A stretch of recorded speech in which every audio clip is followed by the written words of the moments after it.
ਹੁਣੇ ਮੈਂ ਆ ਰਿਹਾ ਸੀ ਤੇ ਤਿੰਨ ਨੌਜਵਾਨ ਸੀ, ਉਹ ਗੱਲਾਂ ਕਰਦੇ ਆ, ਇਹ ਕਰਦੇ ਆ। ਇੱਥੇ ਆਣ ਕੇ ਉਹਨਾਂ ਸਾਡੇ ਕੋਲ ਕਿਰਾਇਆ ਨਹੀਂ ਲਿਆ, ਹੁਣੇ ਹੀ ਕਿਰਾਇਆ ਨਹੀਂ ਲਿਆ ਸੀ। ਤਿੰਨ ਬੰਦੇ ਹੀ ਕਿਹਾ ਕਿ ਜਾਓ, ਕਿਰਾਇਆ ਨਹੀਂ ਲੈਣਾ ਤੁਹਾਡੇ ਕੋਲ। ਸਾਡਾ ਜ਼ਿਲ੍ਹਾ ਲੈਲਪੁਰ ਸੀ, ਚੱਕ ਨੰਬਰ 252 ਕੰਗ ਪਿੰਡ ਵੱਡੇ ਕੰਗ, ਤੇ ਉਹ ਸਾਡਾ ਪਿੰਡ ਆ ਪਿਛੋਕੜ। ਇੱਥੋਂ ਹੀ ਗਏ ਆ ਤੇ ਬਸ ਸਾਨੂੰ ਤਾਂ ਆਪਣਾ ਹੀ ਲੱਗਦਾ ਸਾਰਾ।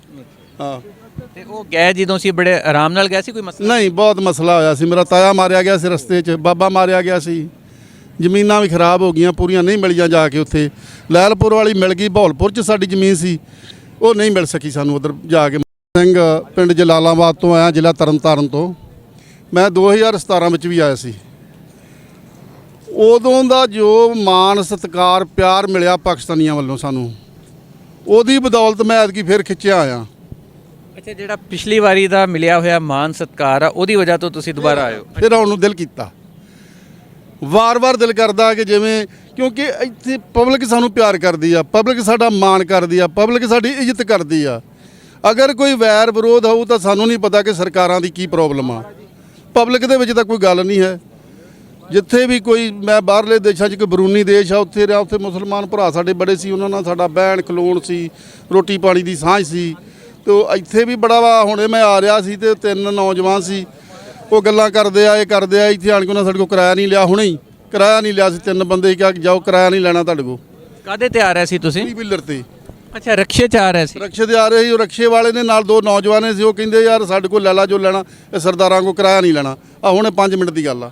ਤੇ ਫਿਰ ਇਹ ਪਿਆਰ ਹੀ ਤਾਂ ਹੈ, ਹੋਰ ਕੀ ਹੈ। ਵਾਹ ਜੀ, ਬੜੀ ਵੱਡੀ ਗੱਲ ਆ। ਉਹ ਕਹਿੰਦੇ ਸੀ ਰਕਸ਼ੇ 'ਚ ਆ ਰਹੇ ਸੀ ਤੇ ਕੋਈ ਹੋਰ ਸਵਾਰੀਆਂ ਨਾਲ ਬੈਠੀਆਂ ਸੀ। ਉਹਨਾਂ ਇੱਥੋਂ ਦੇ ਨੌਜਵਾਨ ਸੀ, ਉਹਨਾਂ ਨੇ ਭਾਵ ਹੋ ਗਏ, ਜਿਵੇਂ ਕਿ ਇਮੋਸ਼ਨਲ ਹੋ ਕੇ ਉਹਨਾਂ ਕਿਹਾ ਕਿ ਤੁਹਾਡੇ ਕੋਲ ਕਿਰਾਇਆ ਨਹੀਂ ਲੈਣਾ।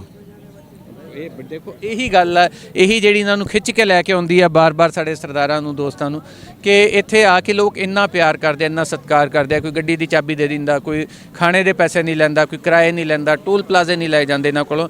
ਤੇ ਇਦਾਂ ਦਾ ਪਿਆਰ ਮੁਹੱਬਤ ਕਿਸੇ ਹੋਰ ਦੇਸ਼ ਵੱਡੇ ਵੀ ਇੱਧਰੋਂ ਗਏ ਨੇ ਪਾਰਟਨਰਸ਼ਿਪ ਵੇਲੇ। ਸਾਡਾ ਜ਼ਿਲ੍ਹਾ ਲੈਲਪੁਰ ਸੀ, ਚੱਕ ਨੰਬਰ 252 ਕੰਗ ਪਿੰਡ ਵੱਡੇ ਕੰਗ, ਤੇ ਉਹ ਸਾਡਾ ਪਿੰਡ ਆ ਪਿਛੋਕੜ। ਇੱਥੋਂ ਹੀ ਗਏ ਆ ਤੇ ਬਸ ਸਾਨੂੰ ਤਾਂ ਆਪਣਾ ਹੀ ਲੱਗਦਾ ਸਾਰਾ।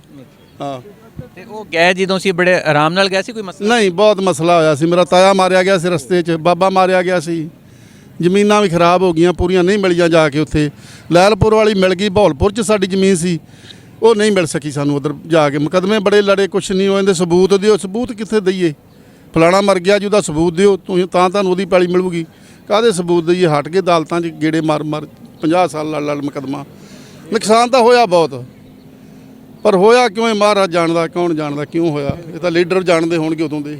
ਇਹ ਬੜੀ ਵੱਡੀ ਗੱਲ ਹੈ, ਤੇ ਯਾਦ ਕਰਕੇ ਰੋਣਾ ਹੁੰਦਾ ਤੇ ਕਿ ਕੀ ਹੋਇਆ, ਕਿਉਂ ਹੋਇਆ, ਐਵੇਂ। ਬਹਰਹਾਲ ਜੋ ਹੋ ਗਿਆ ਉਹ ਹੋ ਗਿਆ। ਹੁਣ ਪਿਆਰ ਮੁਹੱਬਤ ਵਧਾਉਣ ਦੀ ਲੋੜ ਹੈ। ਅੱਜ ਇਲਾਕੇ ਦਾ ਜਿੱਦਾਂ ਸੱਚਾ ਸੌਦਾ ਗਏ ਆ, ਉਹ ਜ਼ਮੀਨਾਂ ਵੇਖੀਆਂ ਆ, ਉਹ ਇਲਾਕੇ ਵੇਖੇ ਆ, ਬਿਲਕੁਲ ਕੋਈ ਫਰਕ ਹੀ ਨਹੀਂ ਸਾਡੇ ਤੇ ਇਹਨਾਂ ਜ਼ਮੀਨਾਂ ਦੇ ਵਿੱਚ, ਤੇ ਰਹਿਣੀ ਸਹਿਣੀ ਦੇ ਵਿੱਚ, ਰਹਿਤ ਬਹਿਤ ਦੇ ਵਿੱਚ, ਬੋਲ ਚਾਲ ਦੇ ਵਿੱਚ ਕੋਈ ਫਰਕ ਹੀ ਨਹੀਂ ਸਾਨੂੰ ਨਜ਼ਰ ਆ ਰਿਹਾ।